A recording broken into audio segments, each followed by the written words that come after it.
থাকে, তবে তার সাথে মোকাবেলা করার মতো শক্তি আল্লাহ তাআলা বেড়ালকে দিয়েছেন। বেড়ালটি জিনের সাথে থাকা নেগেটিভ এনার্জিগুলোকেও শোষণ করে ফেলতে পারে। শুধু তাই নয়, বেড়ালের শরীরে আল্লাহ এমন একটি ব্যাকটেরিয়া দিয়েছেন যা কিনা আমাদের আশেপাশে থাকা সব ধরনের নেগেটিভ এনার্জিকে শোষণ করে নেয়। এছাড়াও বিজ্ঞানীরা বলছেন, আমরা যখন রাতে ঘুমাতে যাই তখন ঘরে পুষে রাখা বেড়াল সারা রাত ধরে আমাদের শরীর থেকে নেগেটিভ এনার্জি শোষণ করতে থাকে। আল্লাহ রাব্বুল আলামিন বেড়ালের মাঝে কিছু বৈশিষ্ট্য দিয়েছেন, যার কারণে এমন সুন্দর একটি মাখলুক আমাদের রোজকার জীবনের অংশ হয়ে উঠেছে।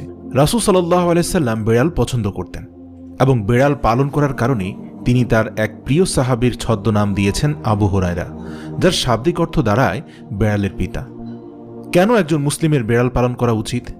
গবেষণা করে জানতে পারা যায়, আজ থেকে ৮,০০০ বছর পূর্বে জঙ্গলের বেড়ালরা খাবারের খোঁজে জনবসতিতে আসতে শুরু করে।